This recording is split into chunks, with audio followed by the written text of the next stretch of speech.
Hey guys, Kenny B here from Cities and Suburbs, February 28th. One more day in a month, right?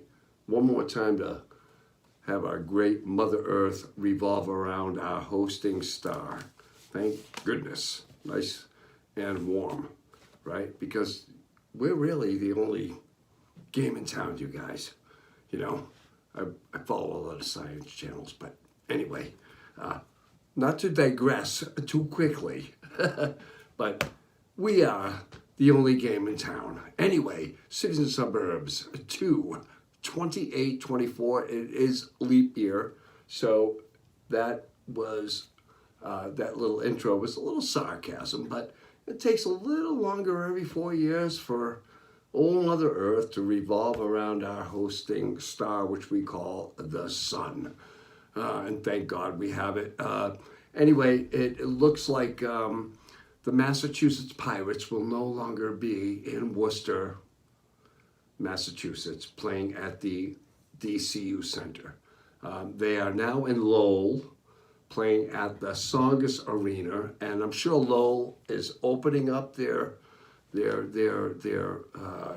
community to host the Massachusetts Pirates, and I'm going to miss them playing in Worcester. But actually, I hope that the broadcasting is a little better and the arena is a little better. I think they were a little underserved in Worcester.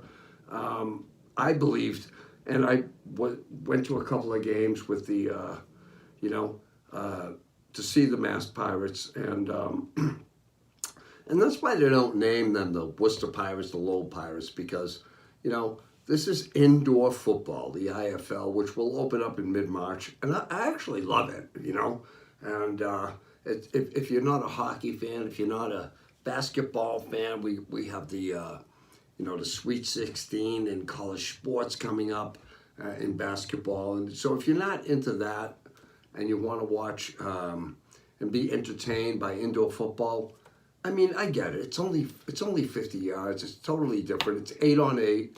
But it's kind of fun, and emotionally you can stay really, if you win, you lose. It's not like your, NFL or your MLB team losing or whatever. You're not emotionally heartbroken for weeks and months and whatever. So Bruins are doing good. Celtics are doing good. Patriots are on the mend.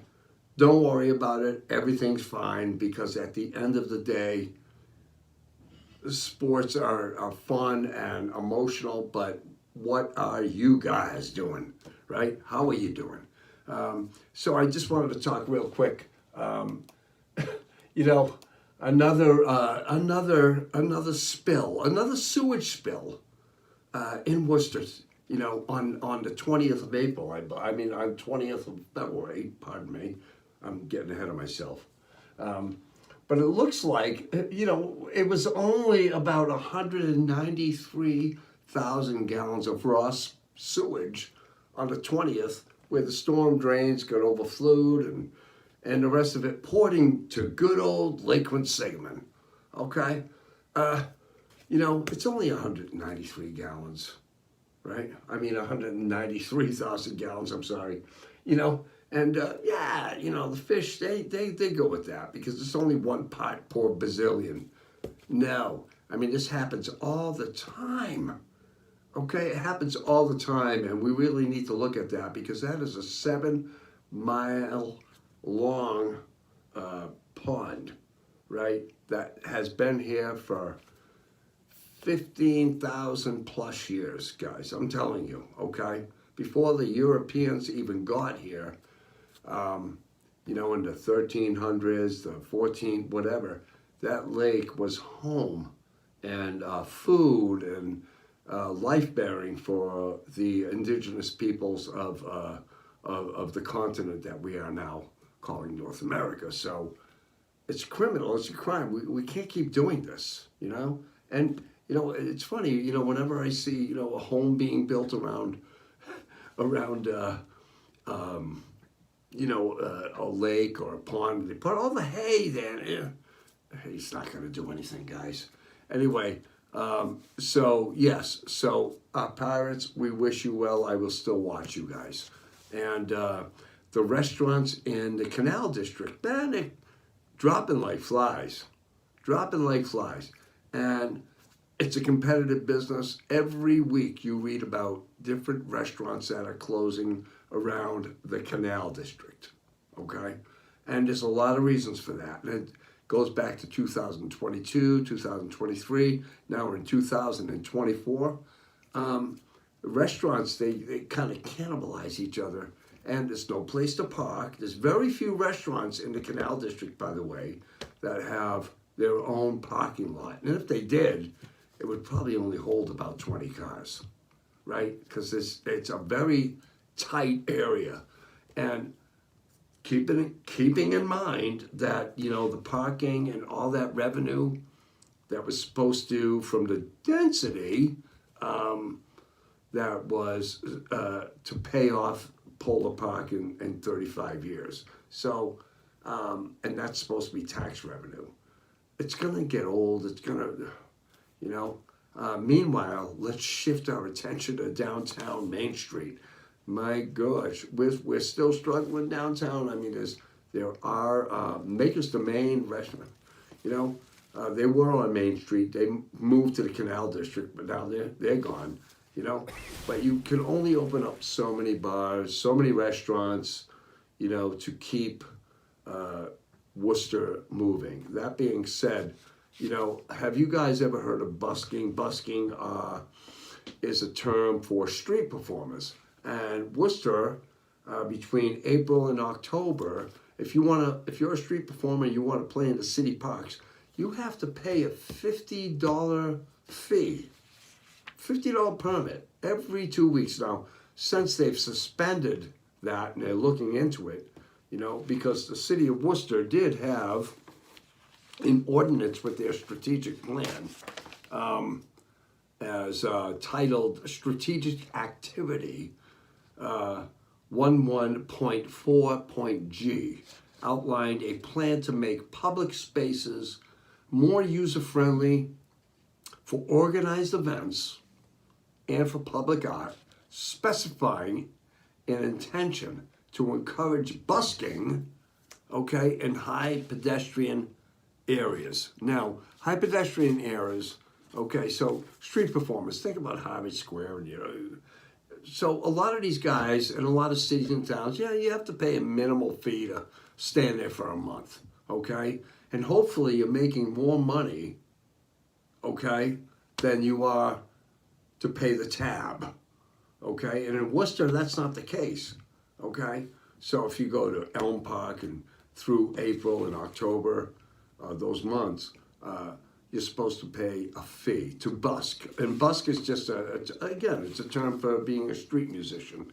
And, you know, and I only say that because, you know, Polar Park and this and that. And, you know, there's, you know, this article here cites a saxophone player, a guitar player, people who are performing on the streets, okay? You perform on the street and stand on the sidewalk and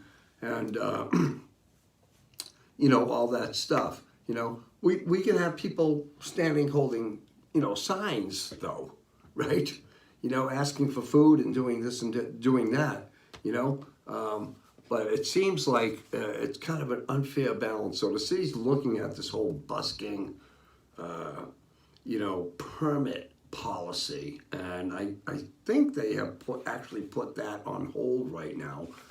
Not that anybody's standing out there. There may be a few people out there in any city, you know, playing the guitar right now. Mostly what I see around Worcester are the people at the intersections on the median strips. Not really. They're walking through the, you know, up and down the, you know, the yellow lines and, you know, I'm homeless, I'm hungry, I'm whatever, you know. That's not what we're talking about, you know. But what's good for the goose is what's good for the gander, right? So, Worcester, if you want to be a progressive city, all right, lighten up on, you know, gathering fees from people who are just, you know, the folks that are out there playing and adding to the cultural diversity and the place where Worcester needs to go, right? Don't be charging people $50 every 2 weeks. $25 a week. It doesn't sound like much. A lot of these street performers, they're not making that.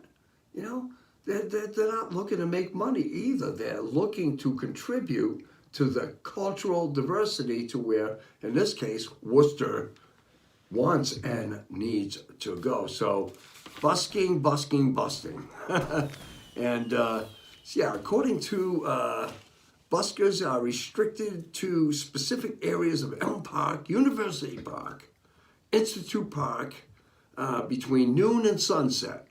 And the Parks and Recreation Commission must approve an application before the performer who submitted it can set up shop. Can you friggin' imagine this, man? I mean, we should be encouraging people. All right, now, not to block sidewalks and, be an interference, but how can you encourage communities to feel, Worcester needs to feel like a city. When you go to Harvard Square, Cambridge, and you feel it. You feel like, wow, there's so much going on here. I want more. And so Worcester really needs to look at that, So between Polar Park, I think Worcester is on the right track, but I think they have a lot of older, ordinances that really need to be looked at.